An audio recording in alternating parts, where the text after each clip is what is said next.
Capítulo 1 Voltando a Roma.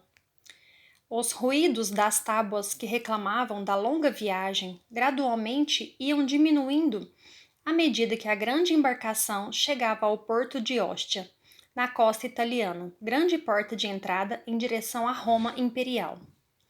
A nau que chegava, levada até o destino final pelos remadores robustos e escravizados, era o símbolo da própria Roma, altiva, grande, imponente e dominadora dos povos que conquistava. Graças à capacidade de organização de seus exércitos regulares e seus meios de comunicação muito desenvolvidos para a época. O vasto tecido que era usado como velame para colher os ventos favoráveis e que trazia a marca da águia imperial já havia sido enrolado para se evitarem surpresas durante a atracação da embarcação, cheia de bens e valores importantes para os romanos da capital, sempre ávida por novidades e prazeres. O seu conteúdo precioso era composto de ânforas do mais capitoso vinho das províncias romanas do Oriente, tecidos finos, cereais exóticos, frutas secas, utensílios e joias, bem como dinheiro recolhido dos povos tributários, que sob o domínio imperial tinham o dever desagradável de entregar parte de seus parcos recursos para a manutenção dos privilégios da metrópole. Além disso, um contingente de homens, mulheres, prisioneiros e viajantes se amontoava nos espaços disponíveis da embarcação vasta, todos ansiosos pelo momento de recolocarem os pés na terra firme, única ocasião em que se poderiam sentir em segurança novamente. Lentamente, levada pela força do braço escravo que se desgastava nos remos pesados sob o argumento convincente do chicote, a pesada embarcação se ia aproximando do local, onde também descansaria da incerta e perigosa travessia do Mediterrâneo.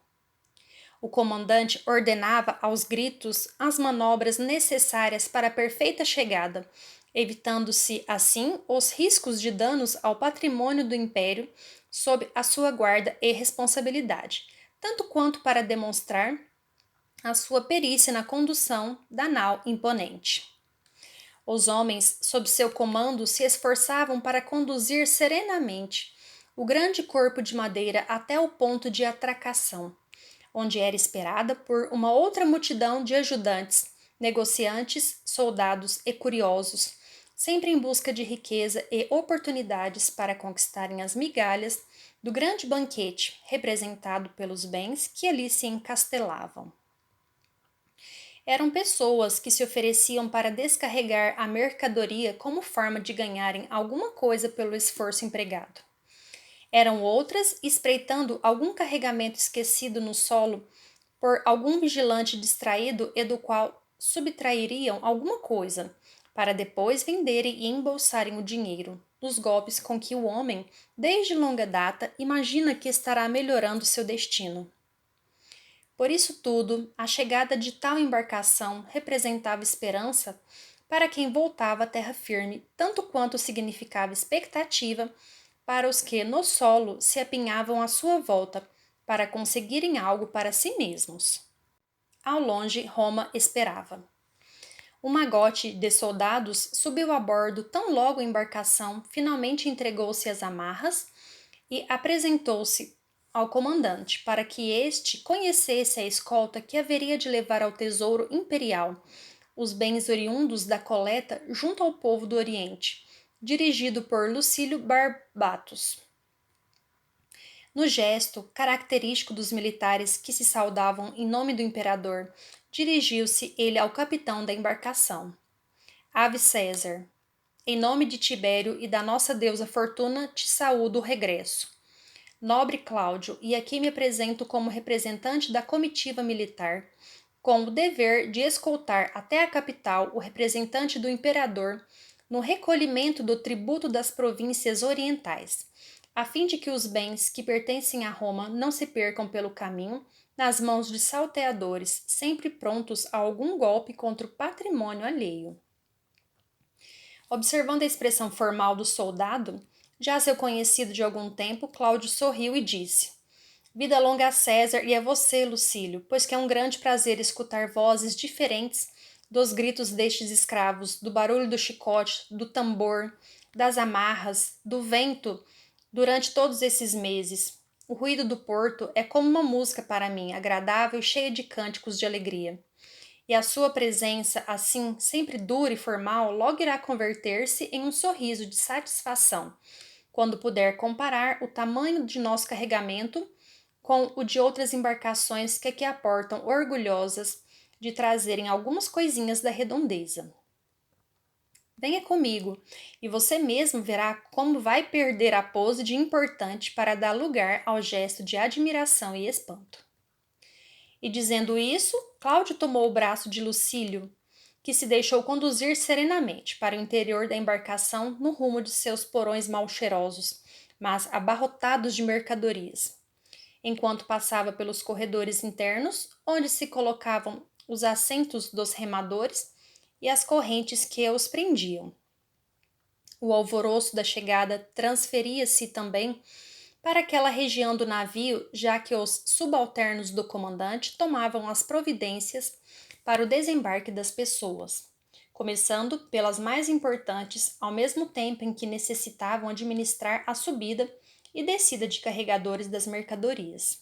Todavia, acostumados a tais operações, Cláudio não se preocupara com o seu desenrolar, e levando Lucílio até o porão principal, carregando uma tocha acesa, deslumbrou o soldado com a quantidade de gêneros de todos os tipos, cujos odores se misturavam naquela atmosfera, impregnando o ar com tentadoras lembranças de terras distantes.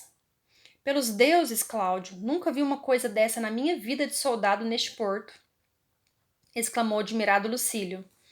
Eu sabia disso, soldado, tanto que já o advertira antes. Se a competência do capitão for medida por peso de carga transportada, posso pleitear o posto de almirante do imperador, não acha? E eu servirei de testemunho vivo para embasar o seu pedido, respondeu Lucílio, sorrindo francamente. Voltaram para a superfície da embarcação, onde a mistura de passageiros, cargas, trabalhadores, oficiais náuticos, curiosos, tornava quase divertida a operação bem vigiada por soldados e donos de mercadorias que aguardavam a sua encomenda. Todavia, buscando afastar-se do bulício em que se transformara aquele lugar, Lucílio trouxe Cláudio para um desvão mais afastado do tombadilho do navio para perguntar-lhe sobre um assunto de estado muito importante. E o homem também veio com você? Estou sabendo que, por ordens do imperador, um muito importante personagem do governo das províncias caiu em desgraça e teve seu nome incluído entre aqueles que deveriam comparecer pessoalmente diante de César, para prestar-lhe contas antes de ser punido. Foi você o responsável por sua condução? Observando a curiosidade de Lucílio e o conhecimento parcial dos fatos, Cláudio sorriu de maneira misteriosa e respondeu: Bem, Lucílio, trata-se de um assunto muito delicado. As coisas para o lado do Oriente estão em polvorosa, e me parece que não é correto julgarmos nossos patrícios. Todavia, cumprindo ordens que lhe foram entregues pessoalmente pelo responsável pela guarnição em Jerusalém, em Jope, pude receber a bordo o nobre governador que, obediente, se deixou conduzir até aqui por esta embarcação oficial, apesar da precariedade de suas instalações. Sim, o governador é passageiro nesta nau. No entanto, estou esperando a chegada da comitiva oficial que será enviada de Roma para levá-lo até seu destino, que desconheço. Por isso, pretendo deixar que todo o tumulto deste momento ceda lugar à tranquilidade para que me dirija até seus aposentos internos e solicite a sua saída, poupando-o da curiosidade popular. Sim, é melhor dessa maneira, respondeu Lucílio concordando. Era o ano 35 da era cristã. E se o mesmo barco da Águia Romana trazia aninhado um de seus mais importantes servidores, homem de estado, ex-governante de uma província distante, trazia no seu bojo também criaturas que se apresentavam como servidoras de um Deus generoso e justo, capaz de amar a todos e por todos ser amado sem medo ou condição. Descendo no meio da confusão, um modesto viajante, oriundo do Oriente, chegava às portas da grande cidade imperial, trazendo em seu coração o desejo de dar testemunho da verdade e da sua fé naquele doce rabi da Galileia, cuja pregação ele mesmo houvera presenciado e que lhe mudara a vida para sempre. Conquanto vitalizado pelo trabalho no bem, encontrava-se no inverno físico, mas, apesar disso, era uma criança na alma. Aquela criança na qual os homens deveriam tornar-se para que pudessem entrar no reino dos céus conforme Jesus ensinava. Com esse passo, iniciava a concretização daquele que seria o último sonho de sua vida e o mais árduo e desafiador feito de seu espírito. Cumprir seu compromisso com Jesus e, se possível, inaugurar na cidade imperial, na cidade do materialismo pagão, no núcleo mais dourado do poder mundano, o primeiro culto cristão. Ali chegava também, naquele mesmo dia, entre ansioso e confiante, o velhinho amorável que descortinaria no anonimato e no sacrifício de si mesmo os primeiros raios da alvorada do amor no coração endurecido da civilização arrogante, pronta a engolir os que se colocassem em seu caminho, pronta a fazer escravos, a invadir terras alheias, a roubar-lhes os bens e os filhos para a guerra. À sua espera estava Roma, altiva e prepotente, começando a ser conquistada por um singelo sapateiro a serviço do bem. Naquele mesmo dia estavam juntos, na mesma embarcação, chegando a Hóstia, o governador Pôncio Pilatos, que seria encaminhado ao julgamento de seus atos, ao mesmo tempo em que pisava o solo da Itália, o humilde Zacarias.